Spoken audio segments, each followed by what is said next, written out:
more.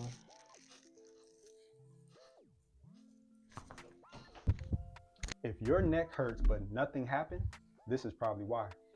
You see, the neck almost always compensates for a tight upper back. But when the mid-back area locks up, the neck has to work overtime. And when we free up the mid back, the neck instantly relaxes.